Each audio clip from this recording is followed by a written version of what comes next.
Well, hello everyone. Welcome back to my channel. My name is Ashley and this is Bliss Studio Hobbies. So for this video, we are going to do a diamond painting meets true crime type of video. So yes, guys, this is going to be my first ever true crime video on my channel.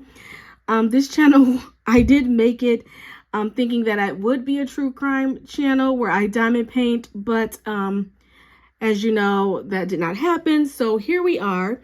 When you see this, it will be Friday the 13th. So I thought that that would be a great day to kick off my true crime meets diamond painting, right? So today we are going to do a little bit of diamond painting, tell a true crime story. And yeah, that's what we're going to do. So I am working on Colorful Butterfly by Art Dot, one of their newer canvases. I am doing this canvas for the Domestic Violence Awareness Month, DVAM 2023 event, hosted by Blunt and Gems. So it's all about butterflies and the color purple. So I thought this would be perfect canvas for it. I did kit up in little baggies here, and I made my own sticker labels because I couldn't find this label sheet. What do you know? As soon as I get done, a couple of hours later, I was looking over on the floor and it was underneath my chair is the label sheet. So I created my own sticker labels for nothing because this was underneath my chair. But either way, these that I created, it works. I put the symbol and the DMC number on there, so it'll work just fine. I am working with some cover minders. This Just Wing It cover minder is from my shop, Bliss Studio Shop. This one is from Saban, Cover Minders by Saban on Etsy. My shop is on Etsy. And then I'm working with this beautiful pen. This is from Butterfly Effect Wares, this pen. And then I have a Bella Art Day Nicole tray. And yeah, I have kit up in some regular old baggies. So today I'm going to tell the story of the Toolbox Killers. It involves two men who teamed up and tortured young girls. I am not talking about this situation to make light of it or to poke fun of it or anything like that. This video is just comprised of information that I have gathered as I was researching the case. I did watch a couple of other videos and looked at some news articles and things like that to research for the case. So I'm going to try to do everything in chronological order. So if something's out of order or if something that I say isn't true and you know this case, please feel free to let me know in the comment section down below. Also, this video is a true crime video, so it is for mature audiences only. We are going to go over graphic details, crime scenes, and use graphic language, so viewer discretion is advised. So without further ado, let's get into it. I forgot to tell you guys, so yes, I use cover minders even if I'm using release papers because I just love the magnets, right? And these release papers are from Crafts with Crashly. They are the cute butterfly release papers, so I thought they were fitting for this canvas. So yes, we're going to get started here. We are going to start. Are there any M's since this is over here? I don't think there's any M's over here, but there are some D's. So we're going to get started here.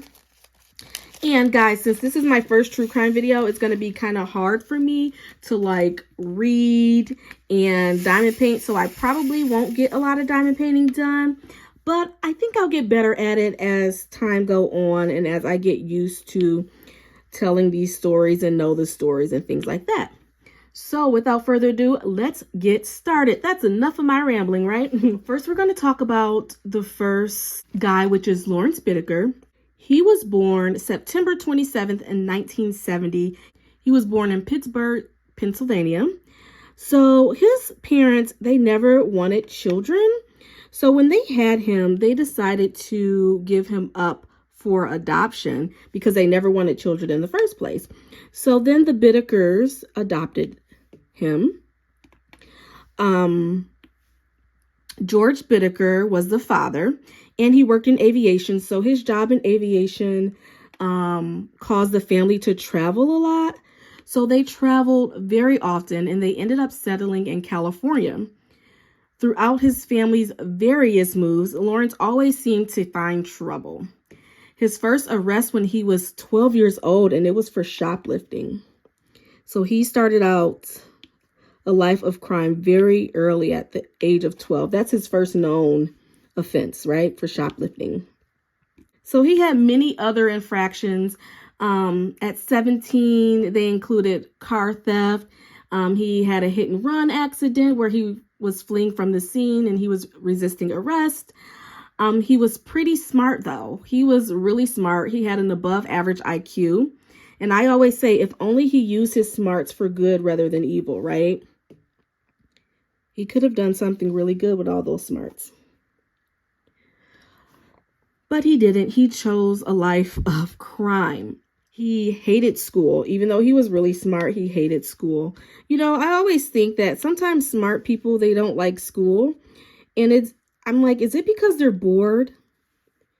Because they're so smart? I don't know. That's just my little commentary, right? So he hated school and he dropped out at the age of 17. I believe it was 1957. And after he dropped out, he did that hit and run and fleeing from the cops and all of that. So then he served time at the Niles, N-E-L-L-E-S, California Youth Authority until he was 18. So he went in when he was 17, served until he was 18. And then once he was released, he found out that the Bittakers, his adopted parents, they had disowned him and moved away. And he literally never saw them again. Isn't that sad? I mean, he did go on to really terrorize and torture people. So I don't know. I don't know if that's sad or not. You know what I mean? I believe it was 1974. I did not write the year down. So I believe it was 1974, if I can remember correctly. Lawrence stabbed a supermarket employee who accused him of stealing, and he was charged with assault and attempt to commit murder. So I believe he was stealing like some meat from the store. I also didn't write these details down. I don't know why. I thought maybe I could just write notes and remember them, but I remember some things. So I think he was stealing meat from the supermarket, and then the supermarket employee caught him, and then he stabbed him. So then he was charged, and he went away for that. All right, so now we're going to talk about Roy Norris. He is the second guy involved in this crime. He was born February 5th, 1948 in Greenlee, Colorado. He was 8 years younger than Lawrence was. I wish this was color blocking. That'll make it easier for me to diamond paint and talk, right? So yes, he was 8 years younger than Lawrence. His parents were unmarried when he was conceived, but they married shortly after, when they found out they were expecting. His father worked in a junkyard, and his mother was a stay-at-home mom. I believe there was 2 kids, him and his sister. His mom was a stay-at-home mom, and she struggled with drug addiction. And because of her struggle with drug addiction, Roy was in and out of foster care, and his parents weren't always deemed fit to care for him and his sister. Roy states that when he was living with his parents, it was a toxic environment. And when he was in foster care, he was neglected by many of the foster parents. He was denied food, clothing, and he also suffered sexual abuse. And at 16 years of age, Roy, he did make a sexual advancement towards one of his cousins, and his cousin told his father. So when Roy's father found out, he was really upset, you know, as one should be. And Roy ran away. He ran into the woods in the Colorado mountains, and he attempted to commit suicide. He tried to commit suicide by injecting air into one of his arteries, but he was unsuccessful. The police found him, and then they sent him home. After all of this had happened, it was, you know, very stressful for the family. So the family, these 2 parents decided to sit down their son and daughter and tell them that they were never wanted and that the parents were getting a divorce. I'm like, why would you sit your kids down and say that? So both of these guys, they had a hard upbringing and a hard life. I mean, that doesn't make any excuse for what I'm going to tell you that they did. But I mean, that is a part of their story nonetheless, you know. So after this, Roy ended up dropping out of high school and he joined the U.S. Navy. And in 1965, he was stationed in San Diego, and then he was deployed to Vietnam in 1969. He was honorably discharged after one tour. In 1969, he was arrested and charged with rape and assault and attempt to commit rape. 3 months later, in February of 1970, he was arrested again for trying to break into a woman's house when she wouldn't let him in. I'm like, oh my gosh, it's terrifying. 3 months after that, he was diagnosed by a military doctor with schizoid personality disorder. So he also had a personality disorder on top of his upbringing and all of that. In May 1970, after he did all of this, breaking into that woman's house and everything, he was released on bail. And then he attacked a female student on the San Diego State campus. He struck her in the head repeatedly and banged her head into the sidewalk multiple times. For this, he was charged with assault with a deadly weapon. He was given 5 years at the Atascadero State Hospital. I believe that's what it's called. And he was categorized as a mentally disordered sex offender. And after 5 years, he was released and given 5 years probation. At this time, the doctor said that he was no longer a danger to society. But if that was true, we would not be here discussing all of the crimes that he committed, right? Because 3 months after that, he went on to rape again, where he was identified by the woman, and a month later, he was arrested and sent to the California Men's Colony Facility in San Obispo, and this is where he would meet Lawrence Bittaker. So Lawrence was doing time for his crimes against the superintendent, and then Roy was doing time for assaulting that woman.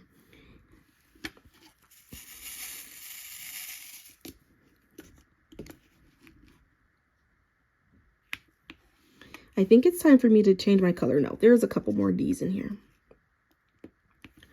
All right, so Lawrence was 8 years older than Roy, so he looked out for Roy like he was a big brother, and he saved him from being harmed by many of the other inmates on several occasions.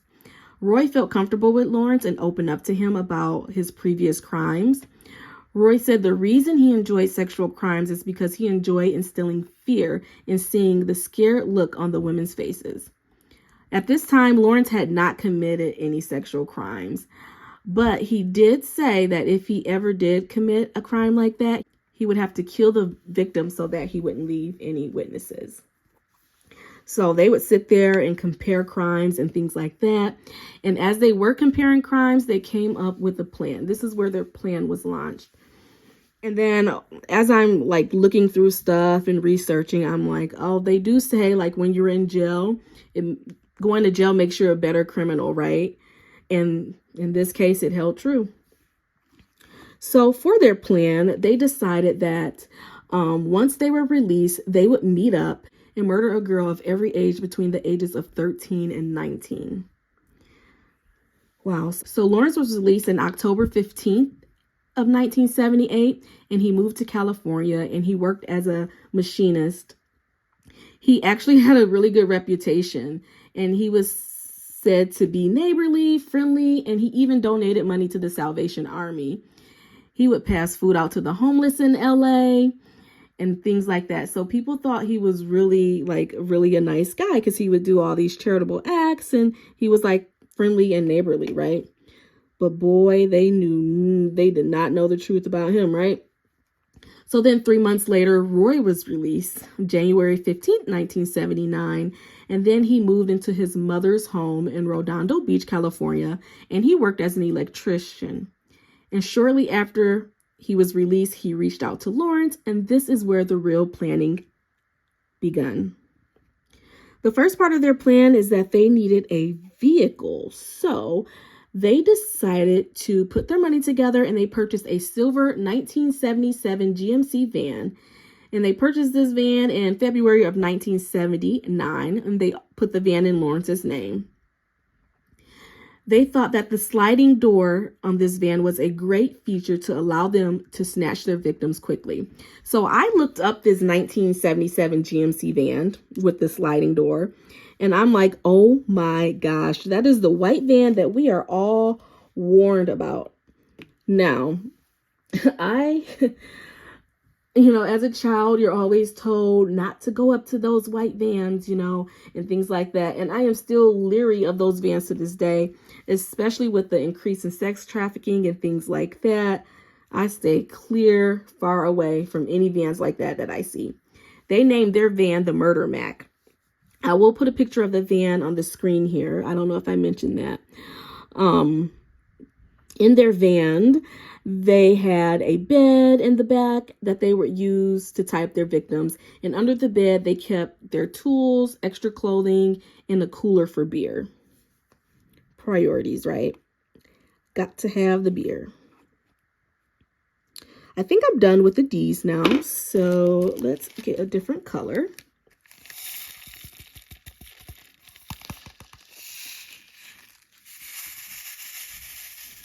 So Lawrence and Roy, they wanted to make sure that they really were successful in their crimes. So what they did is that they did 20 practice runs.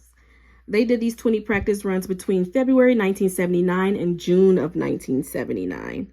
So they were really dedicated to succeeding. They did practice runs. So during these practice runs, they picked up over 20 female hitchhikers, but they didn't harm them. They just wanted to use it as a way to practice luring girls into the van. So they were really dedicated to this. Yeah, they had all that time in jail to, fantasize about it and come up with the plan. And then when they got out, they practiced. It's really hard here because there are red 5s and red S's.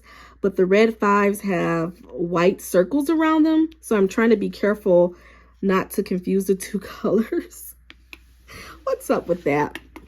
All right, so they did their practice runs. And then on June 24th of 1979, they harmed their first victim. The guys were driving through Redondo Beach, California, where they planned to just hang around the beach, drink, smoke, and flirt with girls. But at approximately 7:45 p.m., they saw a young girl walking along the sidewalk, and they were determined to make her the first victim. She was 16-year-old Lucinda Lynn Schaefer. Oh my gosh. She was headed back to her grandmother's house after leaving church. The guys drove up to her and asked if she wanted to smoke weed, and then asked if she wanted to ride home. She said no. So they drove up ahead, parked Murder Mac, the van, and waited for her to pass. Once she did pass the van, they opened the door, pulled her in, shut the door, and drove away.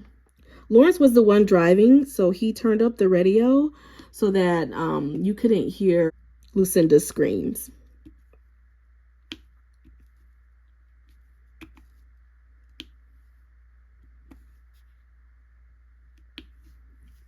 Roy was responsible for tying Lucinda to the bed, and Lawrence said that Lucinda calmed down very quickly once in the van, and he was surprised at how composed and accepting she was. She shed no tears. Oh my gosh. Maybe she thought if she cooperated, they would let her out. I don't know. It's hard to know what to do in these situations, especially, a young girl. I can't even imagine. I watch a lot of true crime, and they always say, never let them get you to a second location. Do everything you can. Fight with all your might. Do not let them transport you to a second location. Kick, scream, do whatever you have to do to get away, but try your best not to let them take you to a second location. But what's a young girl to do against two men, So that would be kind of hard to do. So Lawrence, he drove the van 2 hours away to the San Gabriel Mountains from Redondo Beach. Once there, Roy told Lawrence that he wanted some alone time with Lucinda and told him to take a walk for an hour before returning. During this time, Roy raped Lucinda, and when Lawrence returned, he did the exact same thing. Roy said Lucinda asked if they were going to murder her, and Roy told her no. She asked if they did, she would like to pray first. Oh my gosh. The guys had conflicting stories when it comes to Lucinda's murder. They both say that they argued with the other to let Lucinda go and not kill her. However, Roy ended up manually strangling Lucinda 45 seconds. Then he ran to the front of the van and threw up. And he realized he was unable to complete the act. So Lawrence stepped in and strangled Lucinda as well, where she fell to the ground and convulsed. Lawrence then took a wire hanger and wrapped it around her neck until she was deceased. She was wrapped in a plastic shower curtain and thrown over a cliff into the mountains. Roy said that Lawrence told him the wild animals would get to Lucinda before anything was found and suspected. Wow, that's really rough. I'm sorry, guys, if this is a rough story for you. It's rough for me telling it. I mainly listen to true crime when I'm diamond painting. Listen to these stories, bring awareness to it. And I do recognize the fact that we tell a lot about the lives of the criminals and things like that, like their background, but we never like shed light on who the victims were in their life and what they love to do and what they live for, you know? I think there needs to be more of that, but sometimes I don't think there's lots of information out there like that about the victims, you know, in some cases. All right, so their second victim occurred 2 weeks later on July 8th, 1979. The guys met an 18-year-old Andrea Joy Hall while she was hitchhiking along the Pacific Coast Highway. Prior to meeting the guys, she was picked up by a different car. The guys saw this and followed the car, and when the car dropped her off, the guys pulled up in Murder Mac and offered Andrea a ride. So for this one, they changed their strategy, and Roy hid under the bed in the van so it can seem like Lawrence was the only one there, and so that it can seem like less of a threat. Because remember how Lucinda said no when she saw the two guys, so they thought Andrea would be more likely to accept a ride from Lawrence if it was just him and not the two guys in there. So Roy hid under the bed for this. So the guys were right, and Andrea agreed to allow Lawrence to give her a ride home. So once she was in the van, Lawrence told her that she can go in the back and get a drink out of the cooler. Once in the back, Roy reached out and grabbed her by pulling her legs. She fell to the ground and the two of them wrestled a little. So then Roy tied her to the bed and then covered her mouth with tape. The boys brought Andrea back to San Gabriel Mountains, and they both took turns raping her. Lawrence told Roy that he should probably take a little walk to the local liquor store so he can have some alone time with Andrea. And this is where Lawrence forced Andrea to remove her clothes, walk uphill while he followed, and made her pose for several Polaroid pictures. When Roy came back, Andrea was gone and she was not with Lawrence. So he asked where she was, and Lawrence said he stabbed her with an ice pick behind each ear, strangled her, and threw her off the cliff, just like he did with Lucinda. So, wow.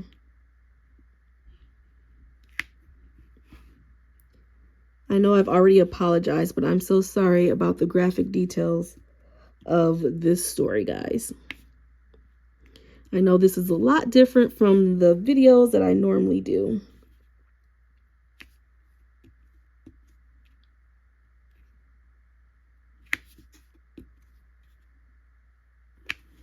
All right, so now we're on to the third and fourth victim. On September 3rd, there were two girls, Jackie Gilliam, who was 15 years old, and Jacqueline Lamb, who was 13 years old. They were last seen at a bus stop in Hermosa Beach. They were the two youngest victims for the two guys.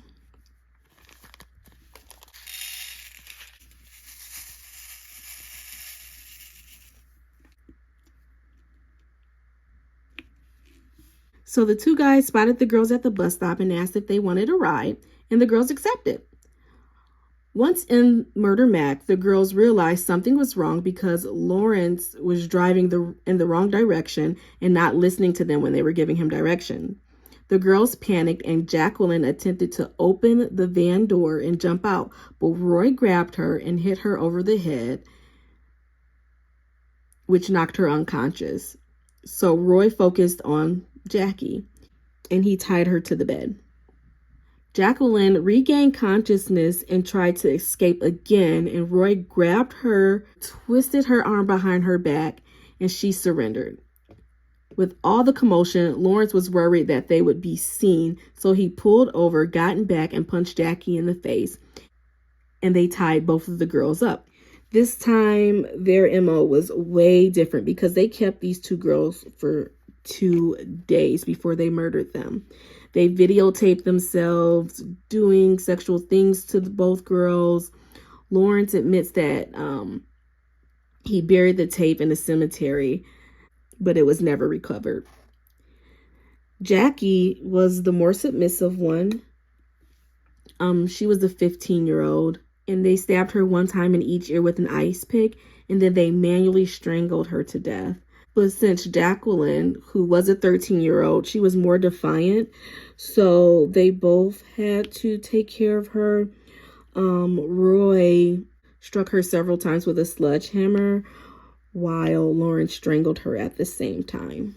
All right, so now we're on to Halloween night, October 31st of 1979. And this is where the guys took their final victim, which was 16-year-old Shirley Lefford.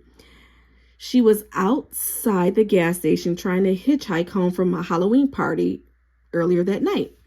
Shirley was known to Lawrence. She worked part-time at a restaurant that Lawrence was a regular at.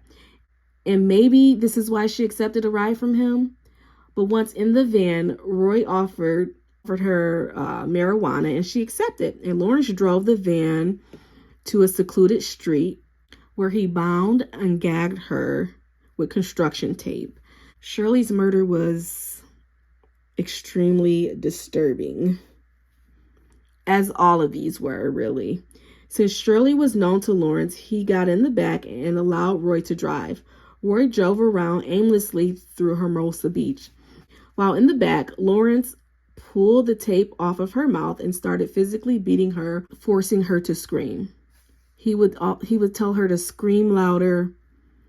And while she was screaming, say, "What's the matter? Don't you like to scream?" He forced her to scream as loud as she could while he was beating her with the hammer and using pliers to torture her. Lawrence audio recorded this whole act. Then the guys switched places, continued to record her, and Roy was now telling Shirley to scream. And he's like trying to force her to scream.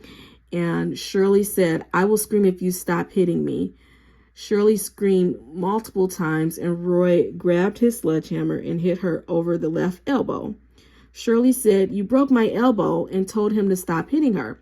But Roy did not stop and he hit her 25 more times with the hammer.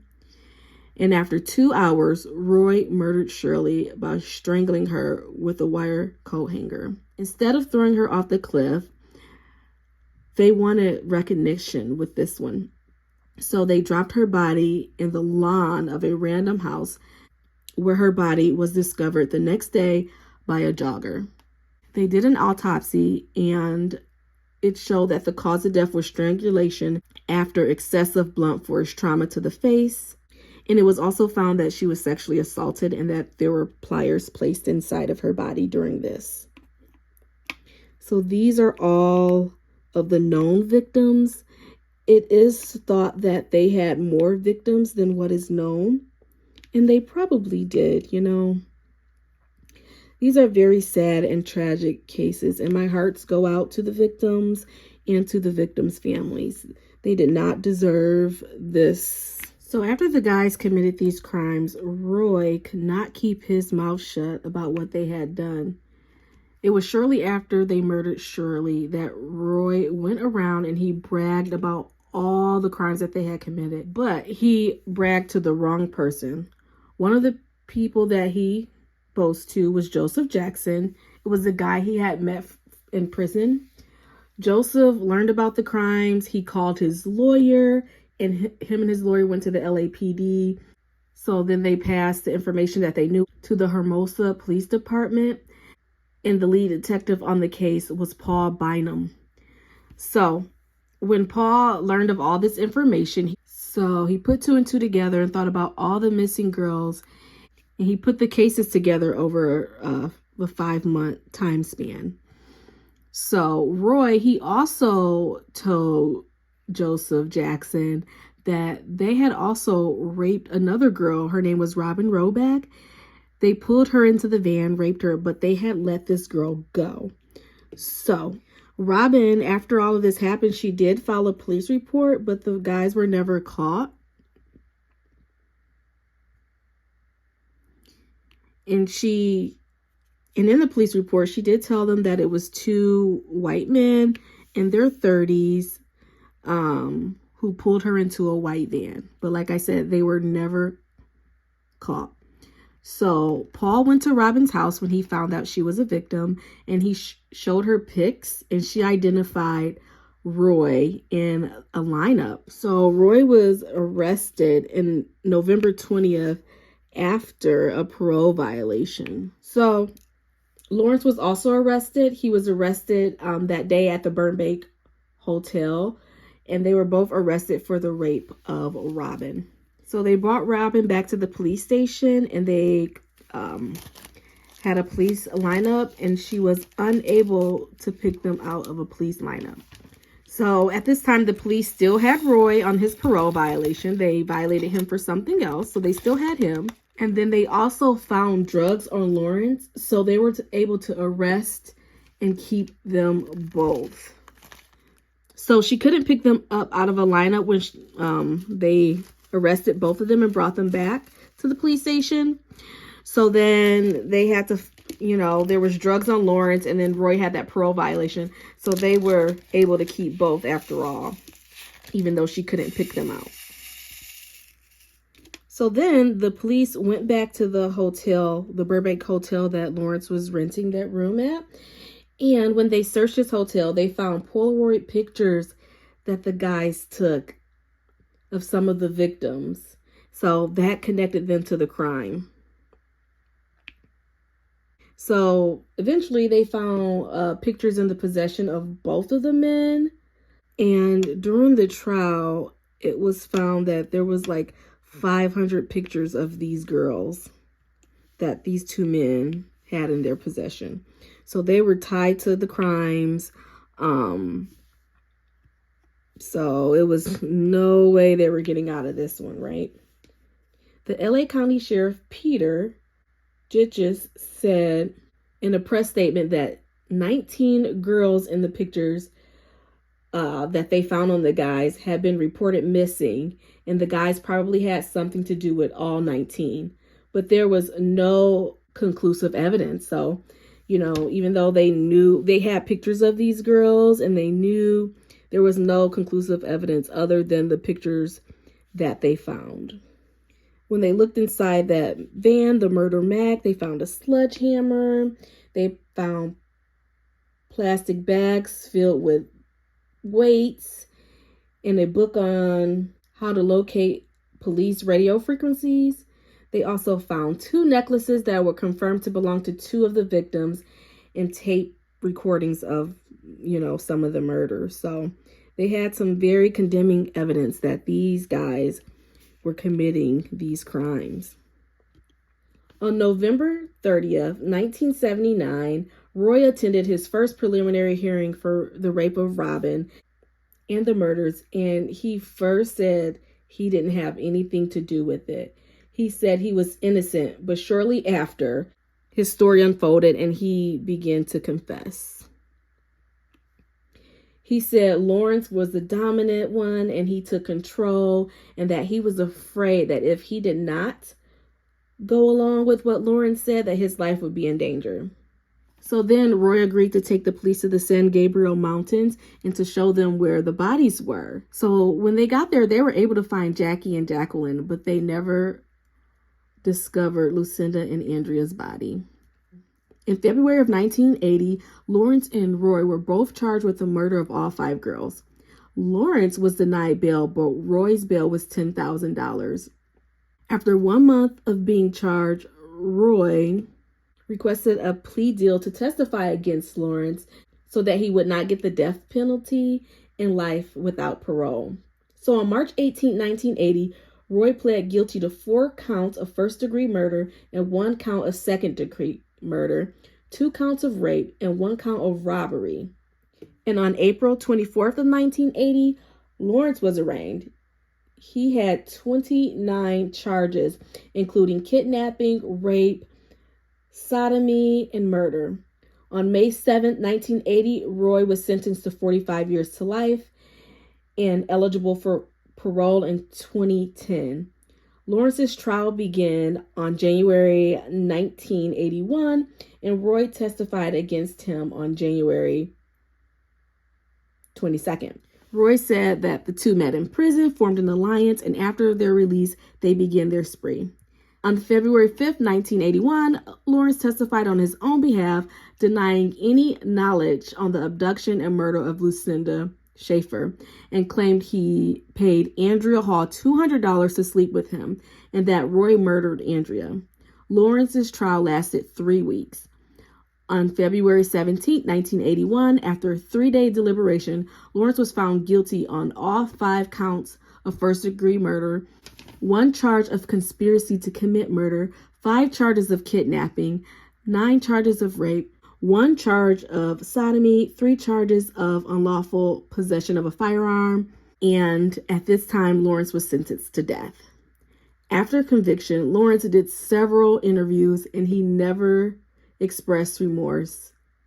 He was only sorry that they ended up getting arrested. He died of natural causes on December 13, 2019. Roy was incarcerated at the Richard Donovan Correctional Facility and died on February 24, 2020 at the age of 72 from natural causes. So that was a very disturbing story and case of the Toolbox killers. So their crimes were so gruesome and there were so many things to learn from their crimes and like the mind of a killer and things like that, that some of their torture tapes are used by the FBI to desensitize agents when it comes to like torture and murder and things like that. They literally recorded their victims and like tortured these young girls. That is so horrific and terrifying. And they are both gone. And I don't think that's a bad thing, you know.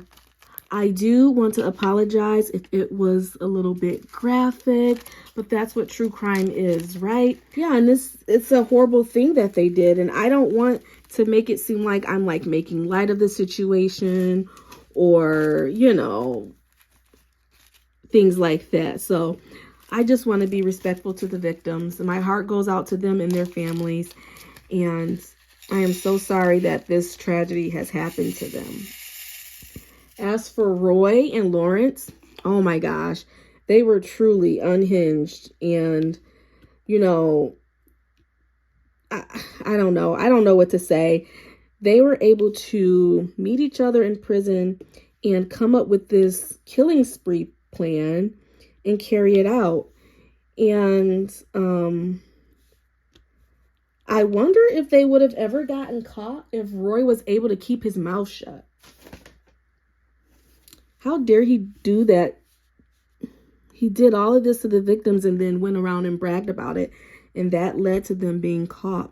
So yes, guys, that's all I have for you today. Thank you for joining me. I hope you enjoyed the video. Well, no one can enjoy a case like this, but I hope it shed some light on some of the crimes that go on and things like that. And thank you so much for joining me. If you love diamond painting, crafting, and all things hobbies, make sure you like, comment, subscribe, and share my videos with a friend. Until then, I will see you guys in the next video. Bye-bye.